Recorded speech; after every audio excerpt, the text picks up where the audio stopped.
Imagine trying to speak, but your tongue won't cooperate. Hi, I'm Nazatu, and today we'll explore how these two speech disorders affect communication, but in totally different ways.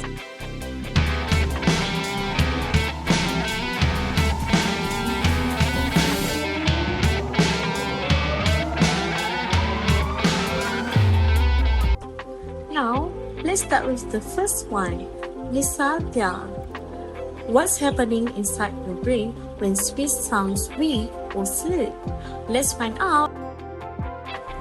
Well, dysarthria is a motor disorder that happens when the muscle used for speech, like your lips, tongue, or diaphragm, don't move properly. It's not because you forgot what to say. The problem is with the muscle control.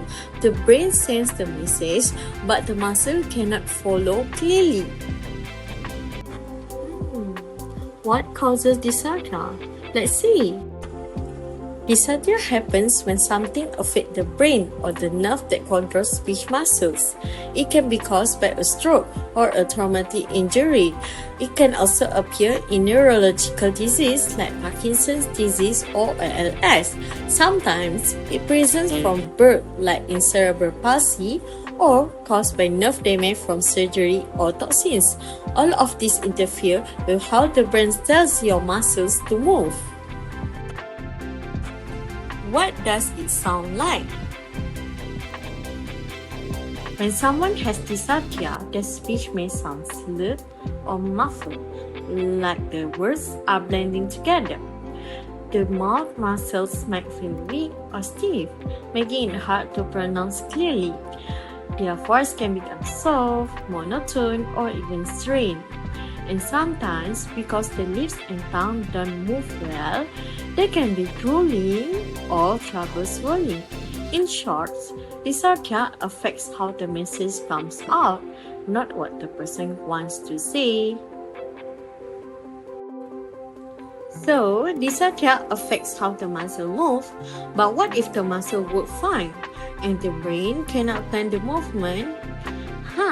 That's where aphasia of speech comes in. In aphasia of speech, the muscles are perfectly fine, but the brain struggles to plan and sequence those movements. So you know what you want to say, but your mouth cannot follow the plan correctly. For example, if someone wants to say butterfly, it might come out as fry. Different every time. That's because the brain's plan keeps changing. Now, let's look at the causes of aprasia of speech. Aprasia of speech happens when the brain has trouble planning the movement needed to talk, even though the muscles themselves are fine. It can be caused by a stroke, a brain injury, or a degenerative disease that affects speech planning areas. In children, it's often linked to genetic factors or delayed brain development. So the brain knows what it wants to say, but cannot send the right message to the mouth. What does it sound like?